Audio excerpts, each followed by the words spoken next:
Hello నమస్తే, నేను journalist Srinivas. ఈరోజు న్యూస్ అనాలిసిస్లో ముందుగా సాక్షి పేపర్లో వచ్చిన వార్తలను చూద్దాం. దద్దరిల్లిన దండకారణ్యం. ఛత్తీస్గఢ్ ఒడిశా సరిహద్దుల్లో భారీ ఎన్కౌంటర్ అయింది. 16 మంది మావోయిస్టులు మృతి చెందారట. మృతుల్లో కేంద్ర కమిటీ సభ్యుడు చలపతి కీలక నేతలు ఉన్నట్లు ప్రచారం. సోమవారం ఉదయమే మొదలైన ఎన్కౌంటర్.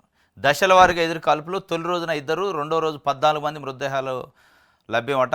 ఇంకా కొనసాగుతున్న బలగాల కూంబింగ్. 25 నుంచి 30 వరకు మావోయిస్టులు మృతి చెంది ఉండొచ్చు అని అంచనాలు. కాంకేర్ ఎన్కౌంటర్ జరిగి వారం తిరగకముందే మరో ఎదురు దెబ్బ. నిన్న దద్దరిల్లింద దండకారణ్యం.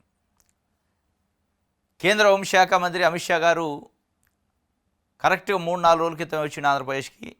చంద్రబాబు నాయుడు గారి ఇంట్లో విందు భోజనం చేసిండు. అక్కడ నుంచి ఎన్డీఆర్ఎఫ్కి సంబంధించి ఒక కార్యక్రమంలో అటెండ్ అయ్యిండు. మరి అక్కడ ఏమైనా రివ్యూ జరిగిందా? పోలీసులకి ఆదేశాలు ఏమైనా ఇచ్చారా?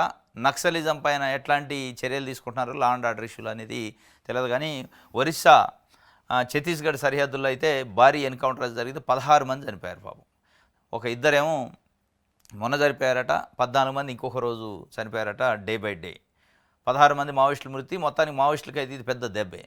ఈ మధ్య కాలంలోనే కాంకేర్ ఎన్కౌంటర్ అని పెద్ద ఎత్తున జరిగింది. అది మరొక ముందే ఇది ఒకటి జరిగింది. వాళ్ళ ఉద్యమానికి, వాళ్ళ ఆర్గనైజేషన్కి అయితే చాలా పెద్ద దెబ్బ అనే చెప్పాలి.